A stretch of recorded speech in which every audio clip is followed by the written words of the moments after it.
As my insurance agent, one of the first experience we had is she saved me a ton of money because my previous agent hadn't been reviewing my policies. But the reason why I like working with Lauren is she becomes part of the offer that I make to my clients. One of the big things I talk about is protecting the equity of the buyer and the seller.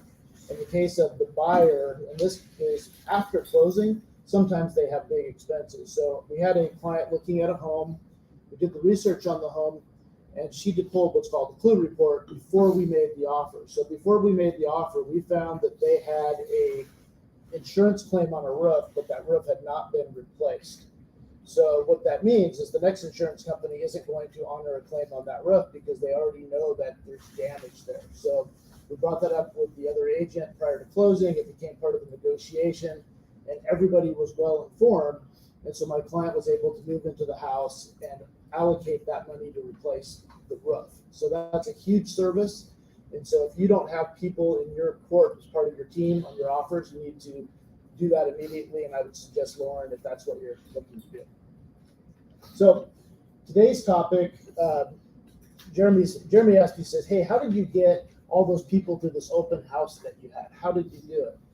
And I said, well, I used a little bit of AI. And so all of a sudden we saw the invite using AI in your business. So I said, well, how do we talk about this topic in a way that actually makes sense? Because most people don't need AI in their business right now. Go to the next page here. So we know about it. I'm Jeff McElroy, and I've been here with Real Broker. Like I met Jeremy 2 years ago, I think, approximately. His son and mine are on the same baseball team, and I saw this guy's pretty chill, talking on the phone, seemed pretty relaxed. And I'm on my computer writing offers while I'm watching my son's baseball game. Like, hey, Jeremy, let's go to lunch. I want to find out what you're doing. So I saw this network of people that are all collaborating together, and I think this is pretty amazing. This may fit with where I want to take my business. And so I do some work with the state of probate, infill, land, income properties, multifamily. Basically, I like getting inside really complicated deals because that allows me to perform at a level that a lot of other agents can. So I build a niche around the complicated. And AI may or may not be part of the solution. So let's keep this really simple. These are all things that agents need to do starting tomorrow if they want to succeed in this market. But not really. So AI is in the middle. The number one thing you want is referrals. We have the work hard, be kind from cold calling, asking for referrals.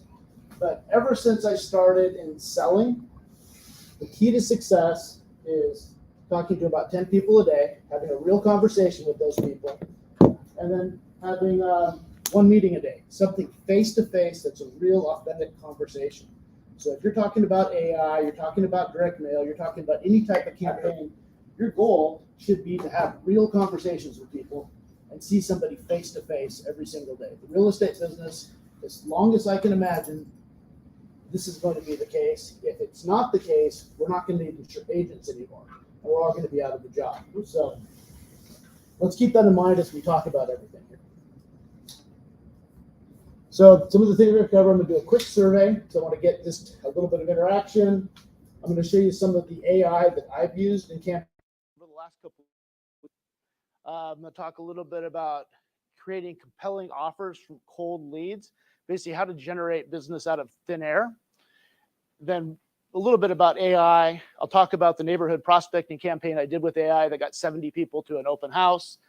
I'll talk about how you would design an offer using AI today and in the future, which you could actually do today. And then what I think is the right smart business design as you move into the future here. So show of hands, who would prefer 327 cold leads? Mario. The example would be pre-probate. Pre-probate are people who have had a family member die. The house hasn't been probated. The family's still living in there. At some point, something's going to happen in that house. They're going to sell it. They're going to refinance it. They're going to rent it. They're going to do something. That's exactly how many pre-probate leads are in Travis County today, 327. Now, or 25 hot leads. Who would want 25 hot leads? These could be 25 Zillow leads. These could be 25 people who came into an open house that you get a follow up on. Or who would rather have 4 warm leads? And these would be referrals from your lender, referrals from your financial planner, referrals from a past client. Show of hands, number A, who wants A? Yeah. So A, couple A's. How about B, the hot lead? And there is no wrong answer on these, by the way.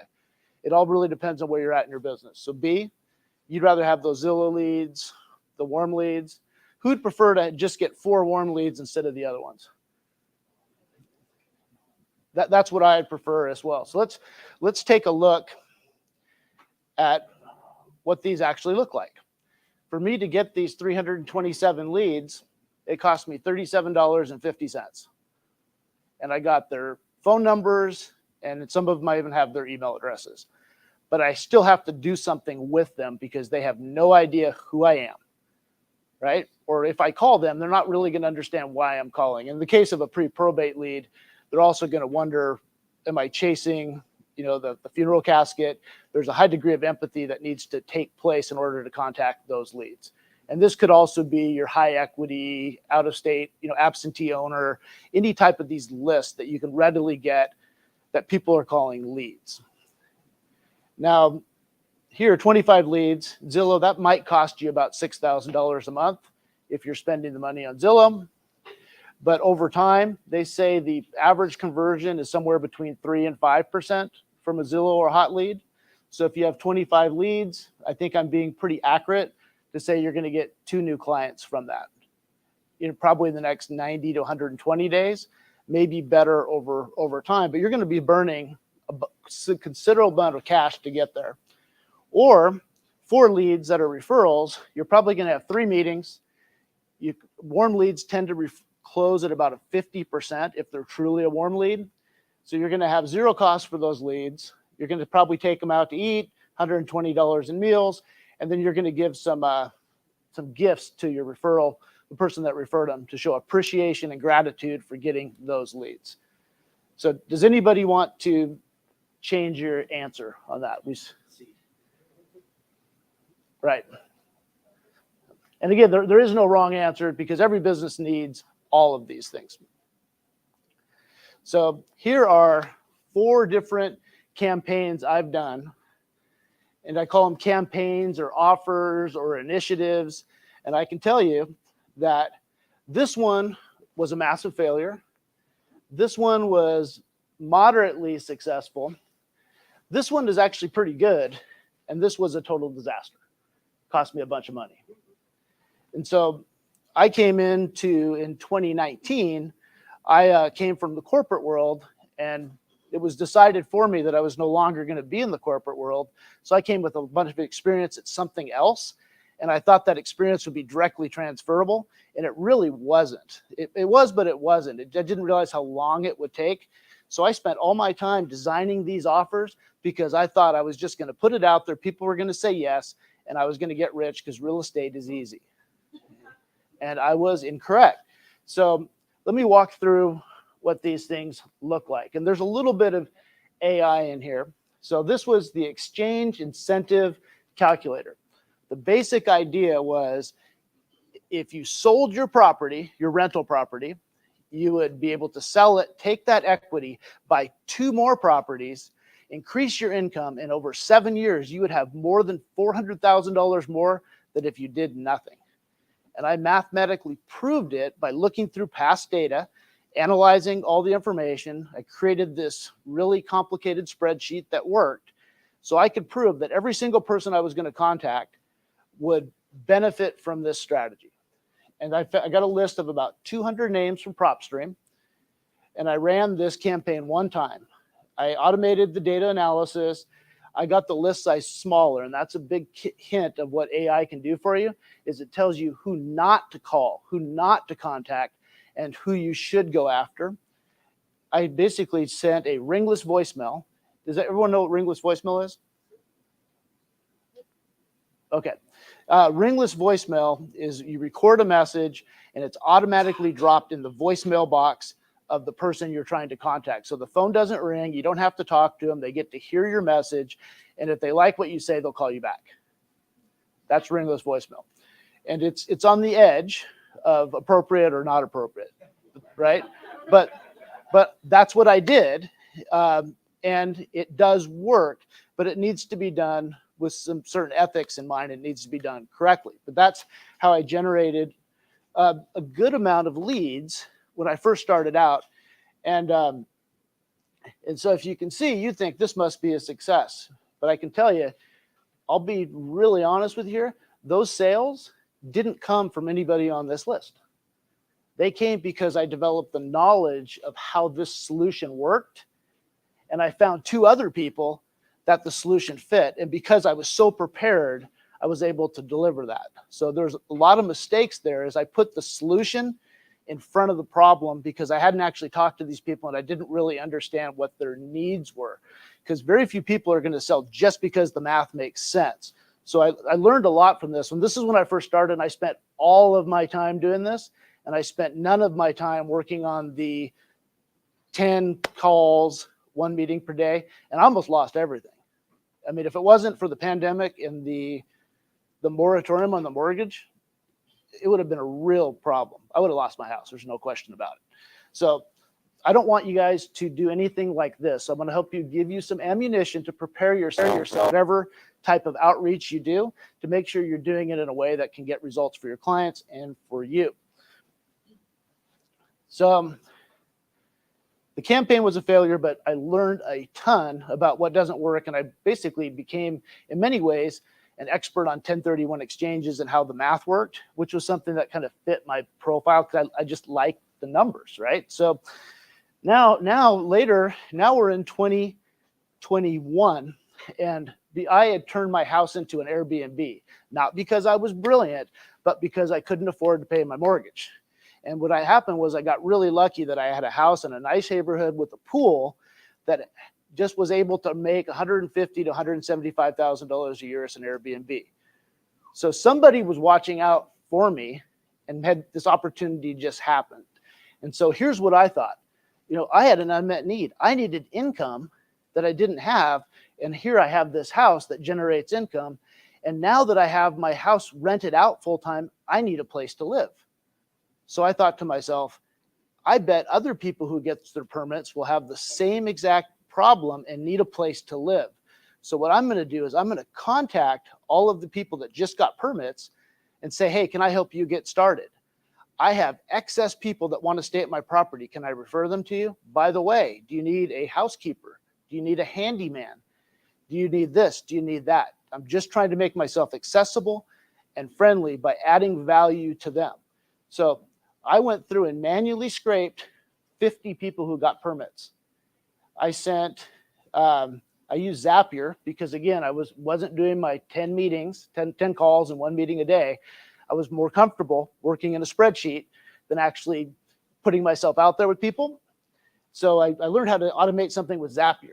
So Zapier would take these names. I literally put the word go in the spreadsheet, and it went to Slide Broadcast, sent a message to everybody in Ringless voicemail. 15 minutes later, it sent them a text that said, hey, I just left you a voicemail. I have some excess people for my short-term rental. I understand you just got a permit. Can we talk? Out of 50 people, like over 30 people called me back. That's a good campaign. I mean, so here, I understood the need. I understood the confusion of starting a short-term rental. I was offering to help, and I started conversations with people who were just like me with the right context. Now, from this, I ended up with 2 sales. One of them was in December of last year, and another one, what was that one? And the other one was somebody I helped host his property that I've rented his house as a host and furnished rentals, made about another $10,000. Now, from there, and I don't know why I use the word trailing income. What that means is repeat clients, referrals, another $10,950 from one of the guests that stayed in that Airbnb, bought a property for me. All from 50 names. So, and here what I learned is a little bit of automation really goes a long way, because I wouldn't have had time to call all 50 of those people, and they probably wouldn't have taken my call. I found an unmet need, and I called them with some context. And now here I have potential of 2,400. I have a referral for somebody who wants to buy an investment property, about 400,000. As soon as she sells her property in Guadalajara, she's going to buy it. And another referral, which was the guy who I sold this property last fall. He's coming back from Vietnam, and he wants to buy another property when he gets back. So this property had a little bit better results, but this took 2 years, right? So this didn't happen tomorrow after I did the campaign. Now, this is my favorite one, the reluctant landlord. So my first approach, if you notice, the first guy had, the money in his hands. I thought everybody wanted the money. But if you know anything about the reluctant landlord, and why I call it the reluctant landlord is there's a lot of people who own investment properties that are not investors. They got the property because their parents died. They bought their first house, got married, they kept one of them as a rental. They inherited a house. They're not professional landlords, but yet they've been renting out this property and they hate it. They hate getting calls. They hate having to do repairs. They don't like it, but they do it because they thought it made sense. Property tax goes up. They're not making any money. I just sold a close last week or this week, a property that was a reluctant landlord. It made sense for her to keep the property, but she didn't want to be a landlord. So my first approach was every landlord wants to get rich and multiply their their income. But it's not the case. So the reluctant landlord piece, but I wasn't sure of the unmet needs, but I took a different approach, still using the automation with Zapier, Ringless, voicemail, and text. But here, my approach was I'm calling about your rental property, and I timed that message right when their leases were about to renew, about 3 months, right when they're thinking, oh, my guy going to renew? Do I have to do a make ready? What am I going to do? And so I'm calling about your rental property, wanted to know if you're planning on re-renting it. And what happened? People massively called me. Not sure what I'm going to do. Hey, hey, what's going on with your property? Oh, yeah, I'm an agent. What's going on with your property? Hey, would you consider buying another one? Because everybody asks them if they want to sell, right? So you want to buy another one? Well, anything I can do to help? What do you think about selling? And so from this, 3 sales. Now this gets even more interesting. So here, because I didn't lead with the solution, I just led with some curiosity. I had one person that bought another one, $1 million sale. I had another that sold. Not forgetting what they all are, but then the two that just sold, and then we got right in. And then another one was an infill opportunity, where this was an interesting sale, and we were able to do this off market because it's an interesting characteristic is they didn't want their neighbors to know they're selling to a developer. They didn't want to put it on the MLS because they didn't want the realtor who had been following up with the "is it time to sell" approach. They didn't want to hurt that person's feelings. And then the third one was actually a wholesale opportunity where the guy didn't want to pay a realtor. I don't want to pay a realtor. You guys make too much money. Well, what do you want for it? 2 of those happened in the same week. The one that wanted to not use a realtor, he sold for $675. The one that wanted to use me as a listing agent sold for $750, identical size properties. Go back to the other guy and say that? No, he doesn't know. But interesting enough, I did hook up that guy with another one of the persons in my network who now gives him funding for his projects. And so there's still a chain, but the key here is that's what he was happy with. I didn't want to force my solution. It's like, well, hey, what about we just buy this property for you? What would you take for it? I said, I could probably get more if I sell it. We put it together, made like $23,000, something like that.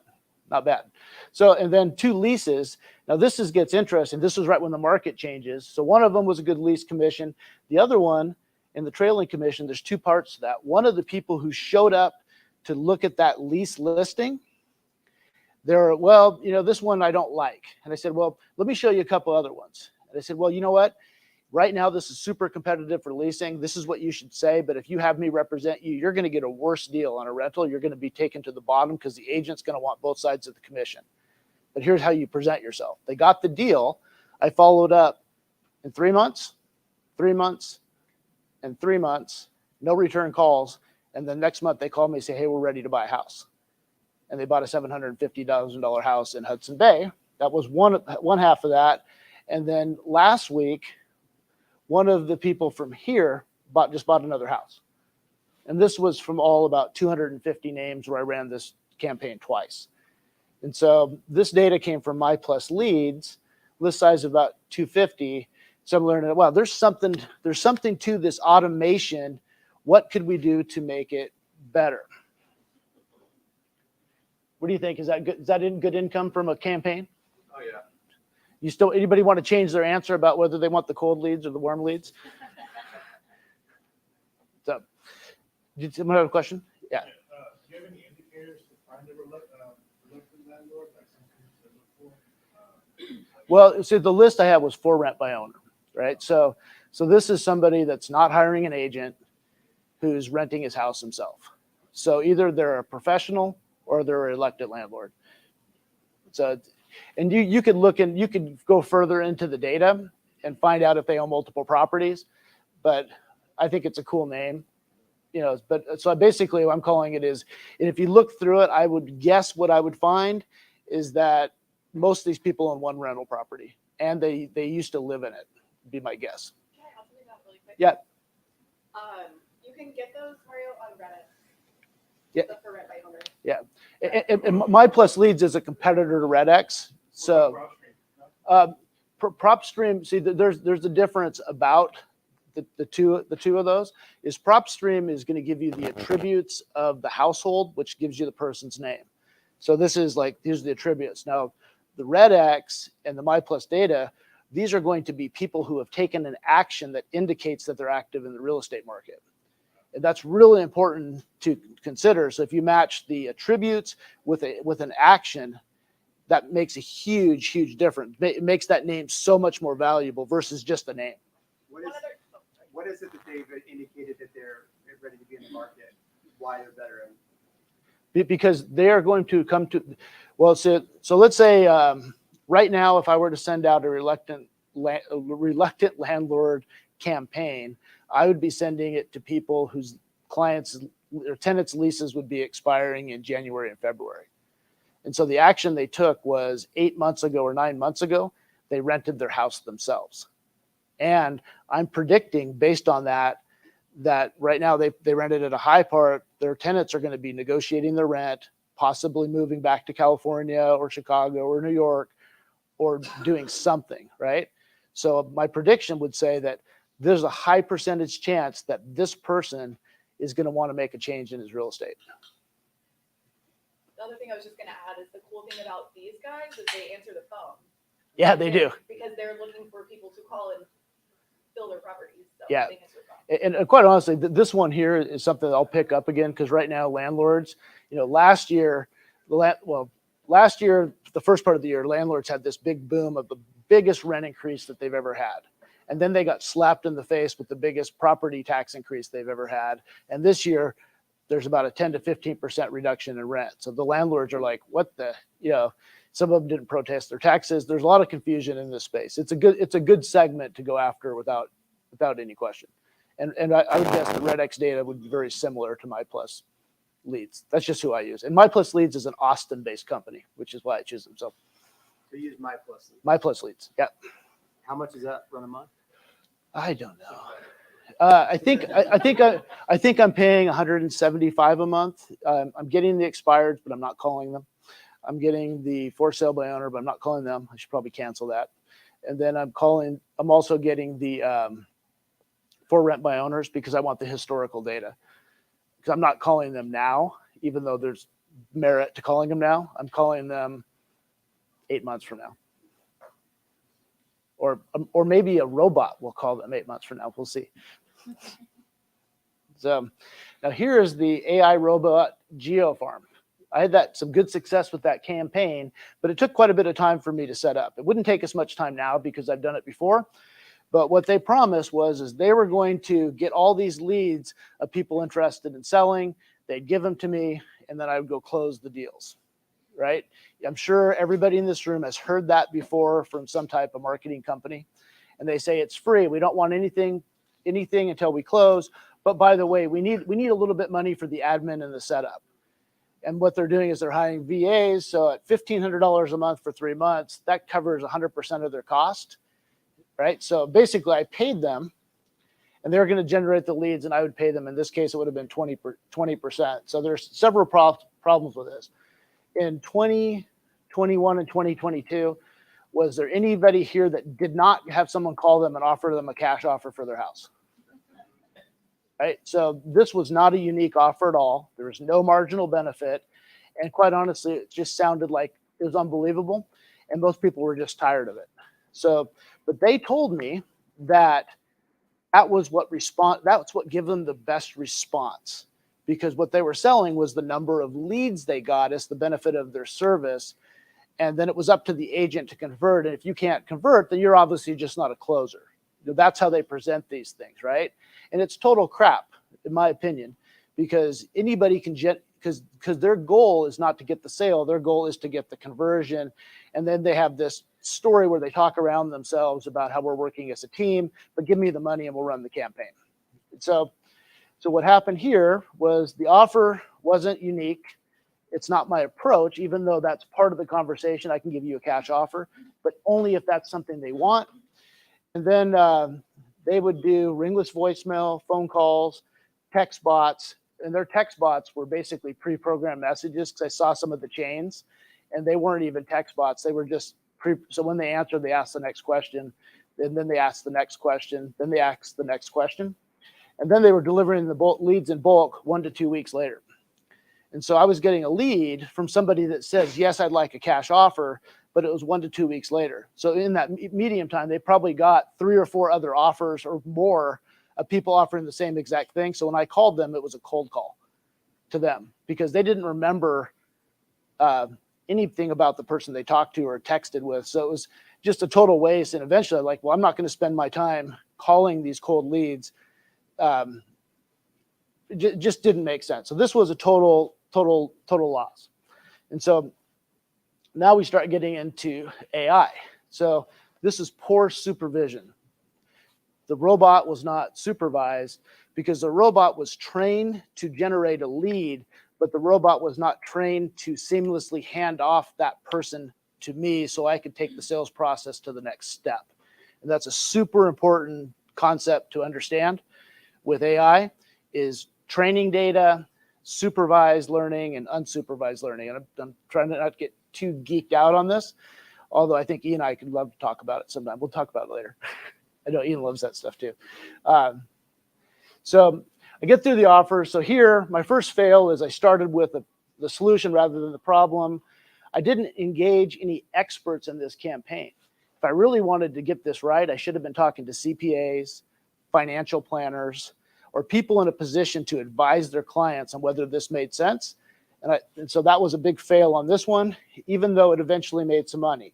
Here, the context was really good, but here I wasn't prepared to serve. So here, I told them I can get you help from handymen and house cleaners, but I was still building that network myself. And so I didn't have the people to refer to them. So that was a big gap. So I took one of my houses and I hired an STR host, even though I'm perfectly capable of hosting it myself. He's an awesome guy. And if you need an STR host, I can give you his name. And so the reason I did that is because I know that he's in a great position to refer me business. In fact, he referred me someone that I'm going to meet today that came from him. But I gave him that same list. I told him what he did. So he's following the same exact premise, and he's using it to build out his business. And he says to great success. So the key concept here is find the people around you and help them grow their business. And they will do everything they can to bring business back to you, which is a warm lead, which converts at 50%. Now here, the context here was good. I focused on unmet leads. I was really agile. The solution came after the problem or the problem. So this is a winner. This one needs to continue. And then here, the AI robot, the concept was great, but with just poor supervision and execution, it became a failure. So a takeaway here is you're going to get a whole bunch of people trying to sell you AI-driven programs, and almost every one of them are going to cause you to lose money, and it'll cause you to spend a bunch of time and not get a result. So you need to make sure it's congruent with how you're running your business. So I want to talk a little bit about requirements for a greater offer than your competitor. And I think this is super important as you consider any offer, especially one that includes AI and spending money. It needs to be based on unmet needs that are important and scarce relative demand. And it could be something that's just slightly marginal, or it could be something massive, right? So I have all sorts of analysis templates so I can prove value. I can help people protect their equity. I use Lauren to go do the clue report before every offer. I explain that to my buyers. In my estate attorneys program, I'm doing a whole bunch of coordination services that go well and above what another agent would do to sell the house. So I'm always looking for something that's really hard for my competitors to duplicate, that is of high value to the client. And then that makes the offer worth a ton more than the cost or even the alternatives to it. And then I'm taking my network, the people that I care about, the people I want to see them succeed in their business. So whenever possible, I want them to make money on that sale too, which helps serve my client better. And it makes me really, really hard to compete against versus the agent who says, I'll hold open houses, I'll take great photos, I'll do good marketing, I'll do a reel. So will almost everybody in this market, right? So try to find something that's better, even if it's just marginally better. Right? So, and then not easily duplicated, of course. Almost ready to talk about AI. Just an example, maybe I take the slide out again, but like I tell people, I can get you 5% more at closing, and I'll close faster than any other agent. It's a 5-star white glove service. I'm not a discount broker. Let me explain it. I don't need to give them the solution, but that's what I want to anchor them on. And then you get into, this is what I'm going to do, because people do want to know what you're going to do. And then, of course, demonstrate your success. Social media is great for that. I'm a believer that the social media out there today, because we don't have a ton of people going to look for an agent, people are going to look for information. You use the social media to reinforce who you are and your brand, because everyone's going to look. And if you do a good job at it, when the market changes, the people that have the content out there, Jeremy, Ian, whoever, you're going to start seeing tons of leads come again. And I don't know what your lead flow looks like, but I'm guessing a little bit. And so ChatGPT's definition of AI.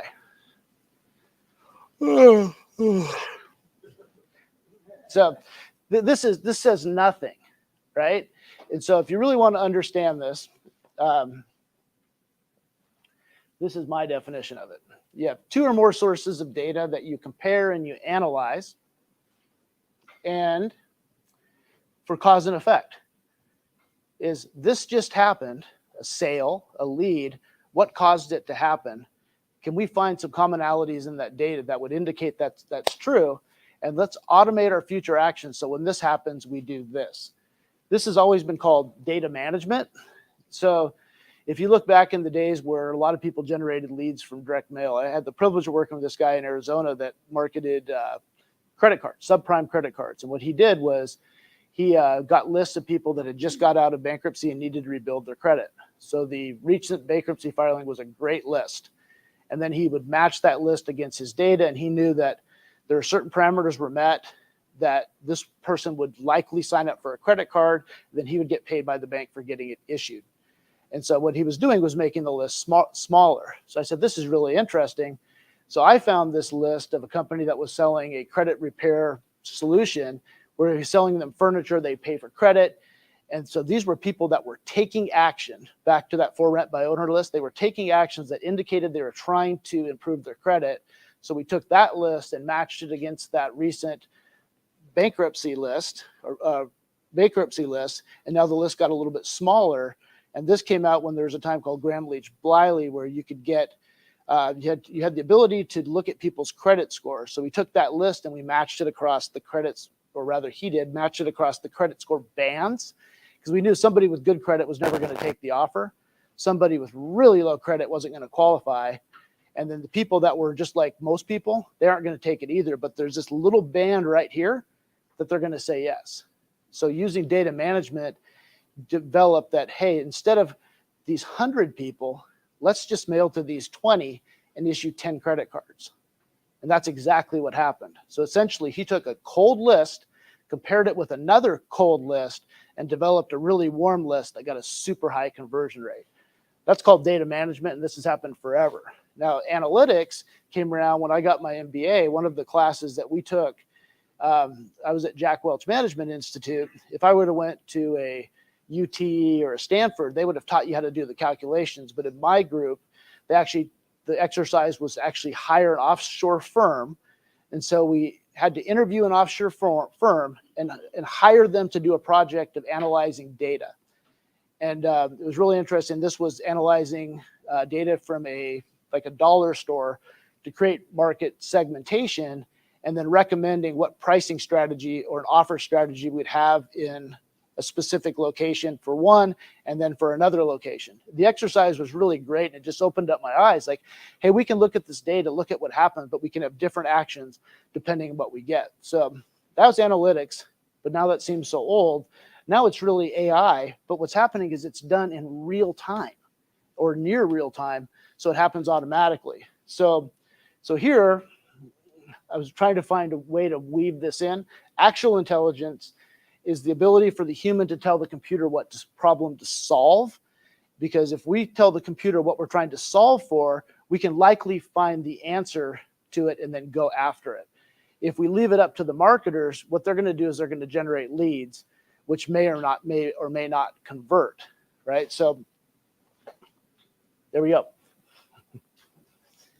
Any questions so far? I've been talking a whole bunch, a lot of information.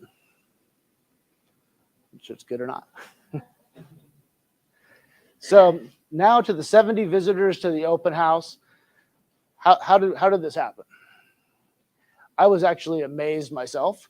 I'd never seen that many people in an open house. So this is in Highland Horizon, very near Avery Ranch. I think, Rambo, you went and shot a video there. So this listing came out, and I took my plus leads. You could use Red X as well. I drew a circle around the subdivision. There's about 400, 450 people in there. And so I said, well, I'm going to see how many people can get to this open house because I want to get this thing sold. The market's changing. So everything from my plus leads came into Chime. And then I sent a Ringless voicemail again. 15 minutes later, I sent a text message. On the Ringless voicemail, what I said was, hey, how are you? I don't know if you know me. I have the listing on Southern Cross. I promised my seller I'd get in touch with everybody in the neighborhood and invite him to the open house. He'd really like to get this sold, and I'd like to send a personal invitation. If there's anything you need for real estate, please let me know. Please say hi at the open house. And then I sent a text message that said, hey, just wanted to let you know we're having an open house at 109 Southern Cross. You live in the neighborhood, you're invited. Now, of those 450 plus names, only one person got mad. And I invited him to come to the open house and talk to me about it. And he didn't show up. So it was crazy. So then, to make it better, there's a service that was integrated through Chime that I thought, I'm going to check this out. It's called Revaluate. So if you've heard some brokers in towns talking about what great tech they have and how they have this AI tools that tell you who wants to sell. In fact, you can look and Remind. Almost every data service now is going to give you a likely to sell score, but that's on a raw list. You can download the list and then call based on that likely to sell score. But with Revaluate, it scores your data in real time and it tells you, and now what it's doing, it's comparing you to an actionable list. So if you imagine if you go to Google and you type in, I want to buy a house, you're going to be getting Redfin ads, you're going to be getting Compass ads, you're going to be getting all sorts of different ads from different people. You know, if you go, I was thinking ice baths would be cool, so I'm still getting ice bath ads in my social media feeds, right? So people that are looking at real estate get put into a segmentation, just like I was talking about with the dollar store example. They get call it a real estate buyer or a potential real estate buyer profile. So what happens is Revaluate scores the people in your database against the people that are in this active real estate searcher category and gives them a score of how certain they are this is a real estate searcher. And then what I did is I just picked up the phone and just called those people. Interestingly enough, there's a lot of real estate agents in that group. So I'm thinking this definitely works.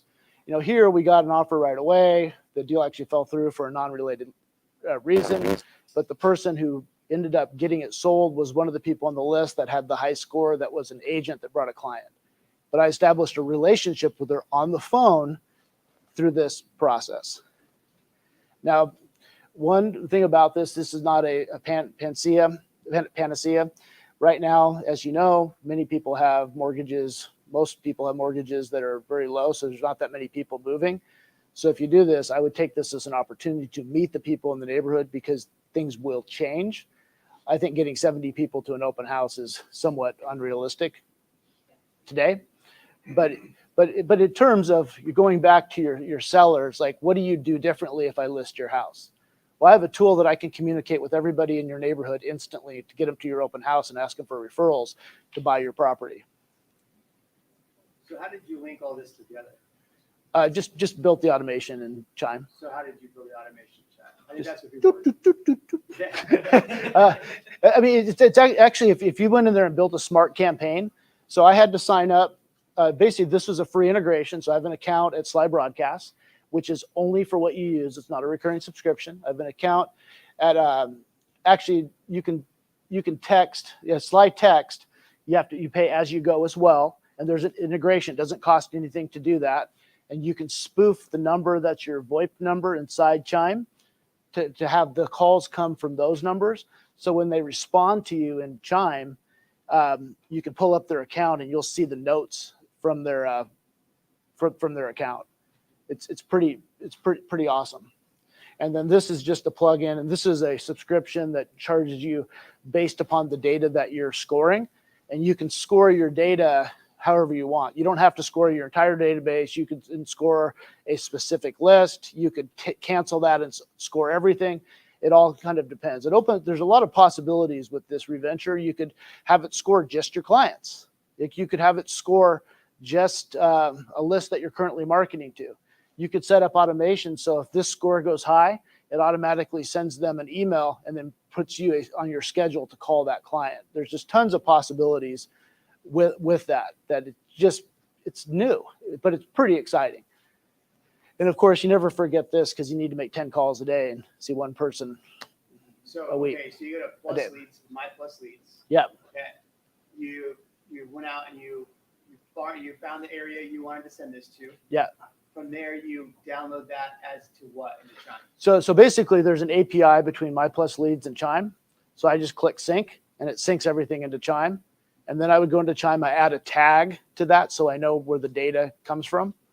And then I set up an automation that Chime manages.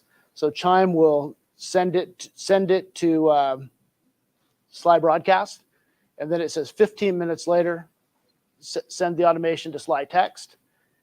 So what's the setup process from Chime to putting it to Sly Text? I think this is what people wanted to come to hear about. Is how you actually did this process. Because you could use this to farm neighborhoods. You could use this for multiple things. So if you go to Marketplace in Chime, and I didn't put this into the presentation. So if you went to Marketplace in Chime, you just choose the icons and you just create the connections in the accounts. So you're creating an account here, and it's literally just pressing a button. It's that simple. And then you go into the smart campaign and you just set up your steps.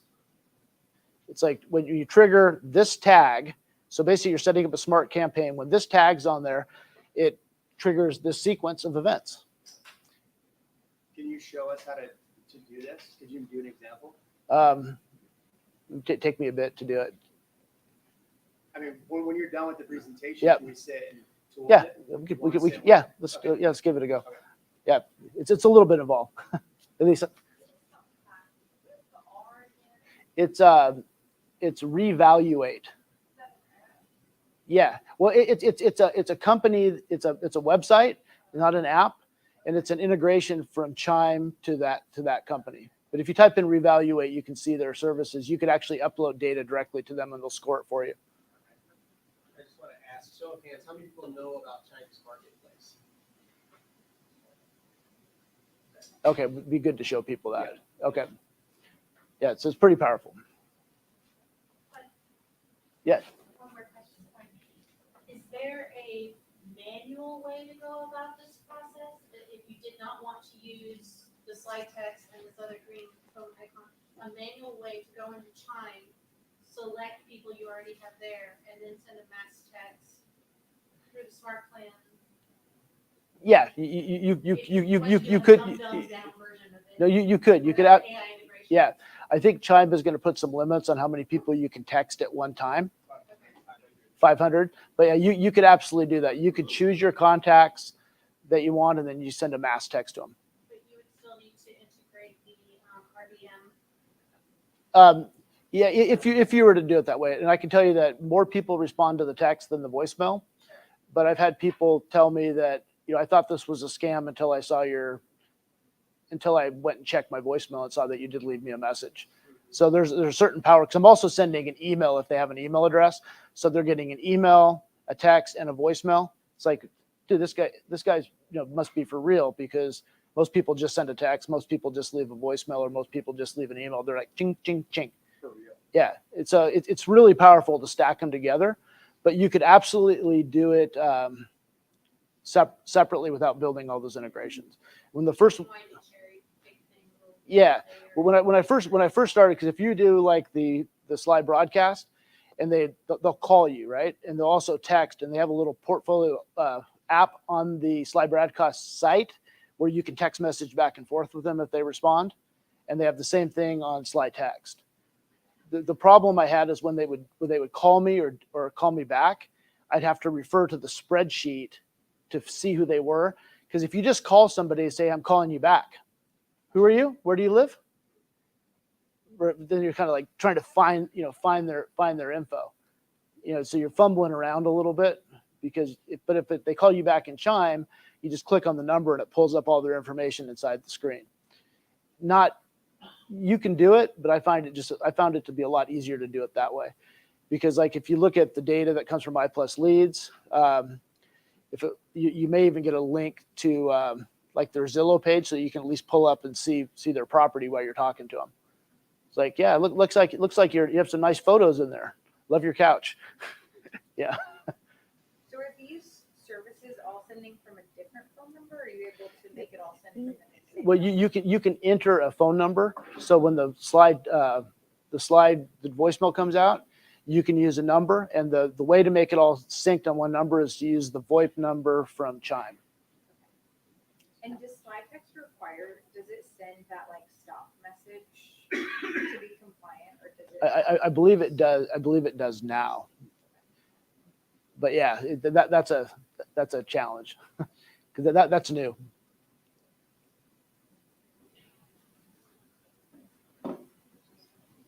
Yes, I just wanted to add, if anybody not using Chime, you can, and correct me if I'm wrong here, Jeff, you can do this same thing outside of Chime with any website if you use something like Zapier. That's correct.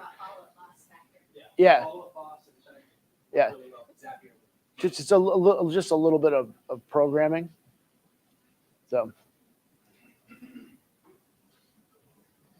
So this is kind of what the offer This is it. looks like right here. MailChimp. And so this right here, this is what the internet says an AI icon for ideas is.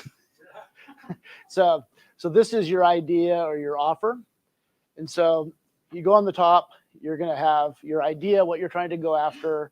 So you should know what to do when they respond. You have MyPlusLeads, could be RedX.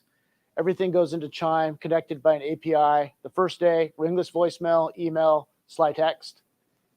Then they respond through your VoIP with Chime, with the goal, have a real conversation, ideally face-to-face, a meal or coffee. If you can't do that, try to get them, hey, can I send you, hey, could I keep in touch with you? Could I get your email? Let me send you some information. And then you build some type of lifetime nurture with that client. Then you get to day 2. You still have the same idea. We're going to score that data and call people, in this example, above 80, which is very high. Day 2, you're going to call them personally, send them a text. And then day 3, send another message, and then just leave them alone, quite honestly, until the next campaign. Because they don't know who you are, so don't quit bugging them. You don't want to make them mad. But the key is getting that response to the real conversation, to the lifetime nurture.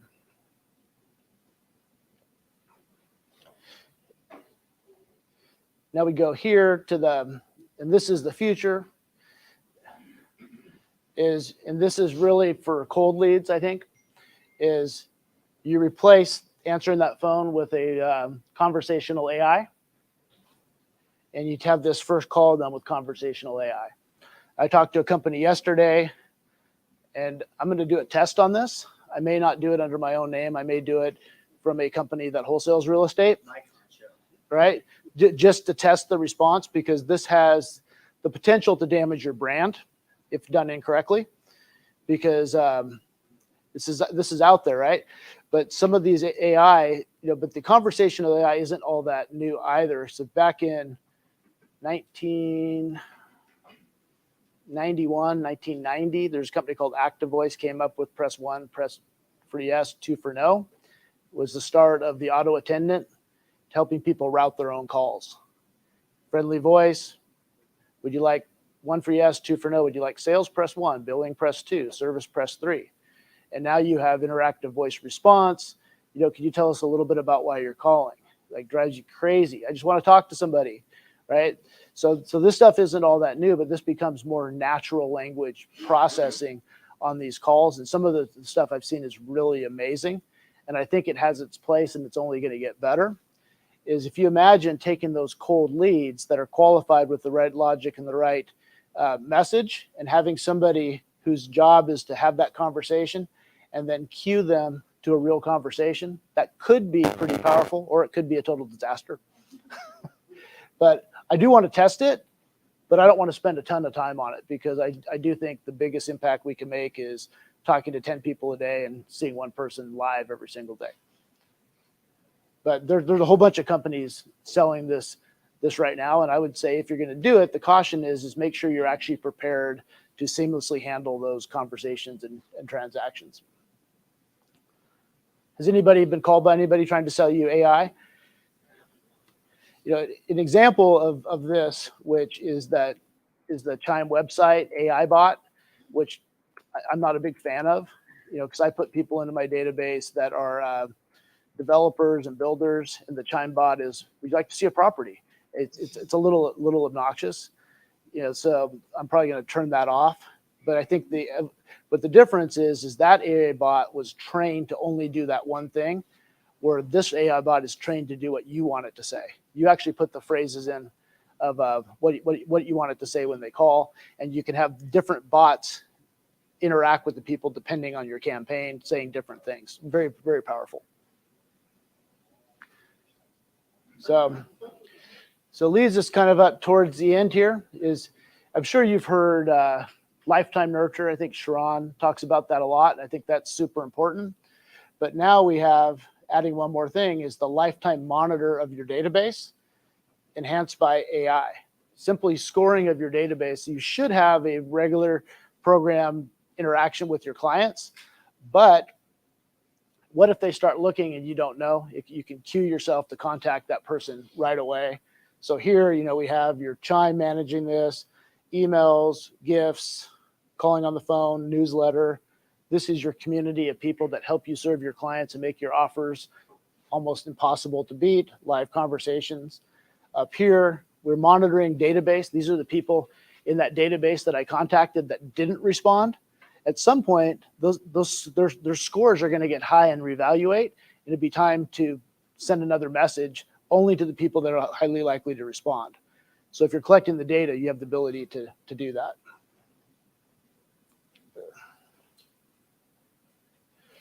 And this is just kind of another depiction of the same thing. We're sending compelling offers.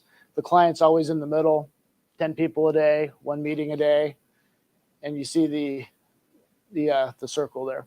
So, any questions on AI?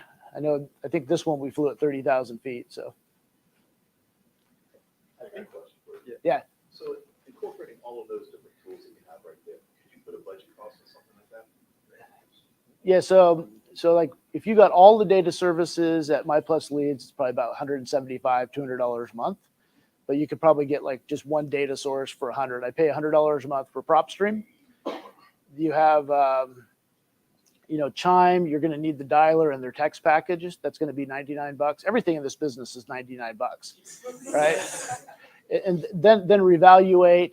That number is going to get higher as you add people to your database, but figure $99. You could probably pull this off for $500 a month if you were constantly doing outbound campaigns on cold leads, which I'm currently not doing outbound campaigns on cold leads. I'm spending all of my time trying to build that network of capabilities because right now it's tough for everybody, right? Another agent says, the mantra is survive till 2025, right? So if you find people that, your lender, they're not doing as much business as they used to. Your insurance agent isn't doing as much business as they used to. Your contractors aren't doing as much business as they used to. I'm spending all of my day trying to create opportunities for those people, and I'm getting a ton of warm leads. They aren't all happening now, but when everything changes, we're going to have this team put together that's going to really succeed together. That's where I'm spending most of my time. And then with these, I'm kind of trying to tighten up those systems. So when it is time to go back and do some outbound lead generation, I'll be ready to do it and do it efficiently. So the second part of that, so if you're $500-600 a month all in for all the tools. Yeah. Concept through closing, how long do you think your learning curve is to snap all those modules together to squeeze client one from beginning to end? That's a great question. 3 years is about how long I've been kind of playing around with it. But in my, I don't even know it's defense. It's probably more of a confession. Is I was more obsessed with the system than actually trying to get out and meet people. But I think you could probably put together a system like this in 2 weeks to 4 weeks. You may want to hire someone to do it, but keep it as simple as possible. And then what you have is the same sales cycle of meeting any type of lead. So you get a lead, your 30 days best case to get them under contract. So 60 days is going to be your best case scenario. And I think in this market, you're probably looking at another 90. So probably 5 to 6 months best case to get income out of anything. Anyone agree with that assessment? Probably. But then if you keep with it, a lot of my bigger money on these campaigns have been in 2 years plus. And the other thing to keep in mind too is my campaigns were ran during an up market, not a down market. That's why I'm being really careful on the outbound stuff. But you could theoretically, if like I'm trying just to market 3 neighborhoods that are the closest neighborhoods to me, and I want to run campaigns like this once a month or once a week on different things, I could probably run this and you'd have leads out of it because you got leads from that one. Yeah, if you had all this stuff put together, you could set up a campaign and send it out and do it in less than an hour to 2 hours. Pretty simple, but I think something very simple like getting people to an open house, hour to 2 hours, and it's out. But when you send it out, you need to be in front of your computer and on your phone and not distracted. Your time blocked off because you're going to have 3 hours because everyone that responds is going to respond all at once. So to piggyback off of what Mike was saying with costs and then what you're saying with actually time blocking and doing what you need to do, what can happen with this is you can get so many people in your system that your costs just keep scaling upward. So like MailChimp is an increased cost based on every 500 people that you add. Slide text is like that. So if you're not managing that, if you're not purging people along the way, then your costs just grow, but your business might not. So you have to sit control those lists. In terms of like the mailing list, I'm not putting anybody in there that I haven't actually talked to. Great. So I want that person to know that I'm sending the message like, hey, I'm going to send you my newsletter. I'm going to have their phone number. I'm going to tell them they're getting their newsletter. I'm not just getting this big list and spamming them with my real estate tips, so to speak. Well, so Jeremy talks about this whenever he gives a YouTube pitch, and all of us talk about this for organic growth. That's the reason why, because You're just buying, you can buy a list of everybody if you want, Yeah. for a few $100s, but it's just gonna cost you money and waste your time. So I think this is good. But you could do this in different iterations, right? Like if you're looking like infill lots, you could run this on the east side for infill lots, just like you were talking Yeah. about with looking for people that are, getting taxed out or whatever, Right. You could run this Correct. a bunch of different ways. You're just saying you just got to make sure that you figure out what the need is and what you're sending to that neighborhood. Right. And then be prepared to actually have a congruent follow up with the context of that first message. Right. It might be a cash offer, right? But it might be, hey, what's going on in the neighborhood? How in the world can I help you? I mean, you've probably all heard that from like Ricky Caruth. What the world can I do to help you? And that's actually a great approach. One of my favorite ones because it leaves it open to just having a conversation. Can you show us how to do if you were to do it right now, not send out the Yeah. slide dial and all that, but to actually like pull in using My Plus Leads? I've got a listing you can show them with. Yeah. Yeah. Yeah. To actually like pull in, I mean, instead of sending the slide dial out, how you would do that, just so people can actually see how you actually do that. Sure. I'll let people, the presentation is on the one in the middle. My contact info's there if you want it, or you can email me. You can San Antonio wants to go down there.